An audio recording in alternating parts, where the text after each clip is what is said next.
There was a whole big dinner of my guys planned with Blitt, JD, Chris Wilding, and others, Jason. They were all going out for some fancy duck dinner.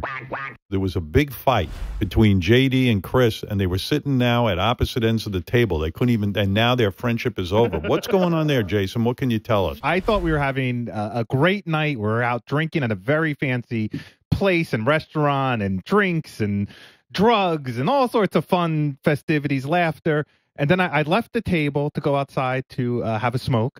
I come back upstairs very happy, and the entire mood has changed. And I can only imagine being high, and then JD goes, you go, hey, JD, what happened between you and Chris? And he goes, I see. So he said, and he said to me, and I said to him, is that what it sounds Howard, like? were you there? Yeah. JD, why don't you, we're all straight now. Why not you explain to us what happened between you and Chris without Chris interrupting? Well, I was a little, we were both a little drunk, and I don't know how it came up. And I shouldn't have said anything in the first place. I should have just let it go, whatever. But for whatever reason, I thought I was able to express something that I've been feeling, but not exactly. I'm not big into confrontation and stuff. I thought we could sort of do it in some like jokingly way or something. I don't know.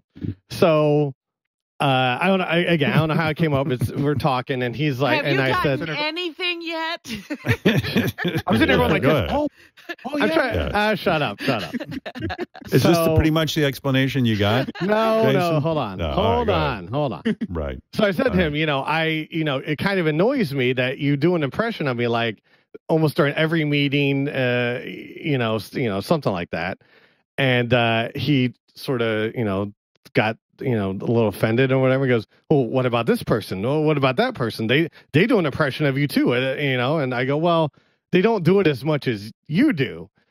And he goes, that's not true. That's not true at all. I'm understanding what you're saying. And I will say this to Chris. JD's a really good sport. The JD impression. Howard, can I just stop you for a second? Because I really don't want to.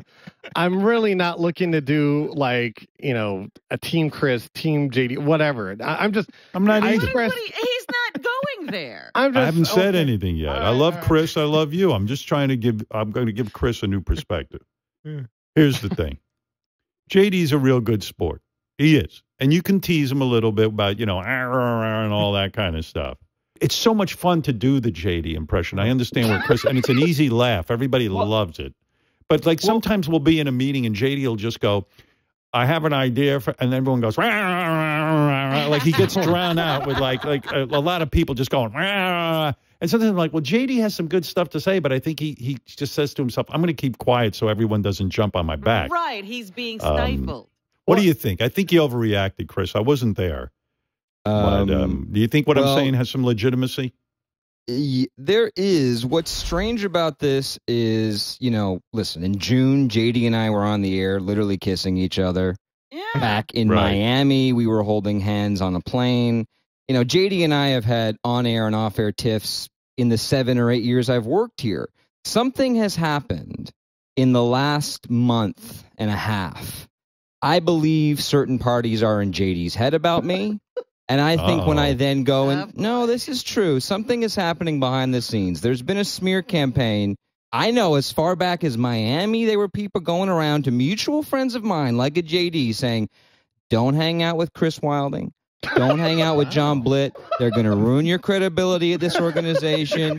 It's a smear campaign. Who has credibility? So hold on. Exactly. JD, is there anybody putting a thought in your head? So this was the second. This is sort of what led into this. He goes, I know what's going on. I know what's going on. And then he says this. And then that sort of offended me a little bit because it's like, oh, well, now I can't have a thought of my own. What is JD? No, it's not true at all. Where are you guys at right now? I'm out of the JD business. I will not make any more jokes about JD. I will not say his voice. I'm not putting up jokes anywhere about him. I don't. If I've done something to offend him and there's a sensitivity with me, he doesn't have to worry about that anymore. I'm out of the JD business. Wow, that's big. JD, what do you think about Chris being out of the JD business? He's blocked me on Twitter. He's unfriended me on Instagram. I didn't block you on Twitter. Absolutely not. I don't, Chris. I go to your profile and I'll show you right now. I didn't block you, buddy. What? Just that? No. Listen, I spoke to Jason. We were at dinner. Maybe I did. Wow. I spoke. You blocked I was drunk. JD. Well, I'll unblock you. That was too far. But I spoke to Jason. No, I don't want to block you. I spoke to Jason about 2 weeks ago. We were at dinner. We were at a pizza place, and I said, am I crazy, or is there something about me that makes people irrationally kind of nuts and crazy? Can I tell you Jason something? said, yeah, man, there's something there. So I just feel things are going on behind the scenes, and I think it's getting to JD's head. He knows that. He hears me do his voice in a meeting, and he goes, you know what? You're right. That guy is a son of a bitch. He said, yeah, sometimes I can't help myself. I got to, do whatever. I can't either. I try to limit my JD impression, but sometimes I can't help myself. But Howard, I do a Richard Christie voice. I do a John Blitt voice. I mean, I do a voice for everybody, especially in the morning meeting. That's kind of what I'm there and I do. So I just find it odd that all of a sudden JD is like really, really turned against me. JD, are you friends with Chris? That's all I want to know. Right now, I work with him. I wouldn't say we're friends. You see, Howard, this was the most uncomfortable, hurtful part of the dinner, and it really did hurt me, even more so than the Ralph stuff.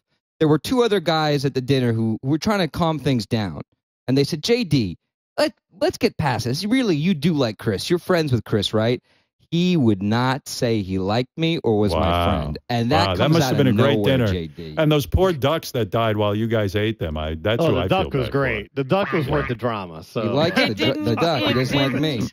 It didn't ruin it for you? This big Well, fight? we had the duck, and then this was after we ate the duck. JD, this is not like you, man. Something has changed. All right, Something thank has you. changed. On board now. It's enough of your fight. Okay, that's it. I'm done. I've never seen someone eat more duck than JD in my entire life. I just Really? That's enough for you. John, I'm I'm telling you something. There were 2 platters of duck, You're such enough an for asshole. 6 people. All right.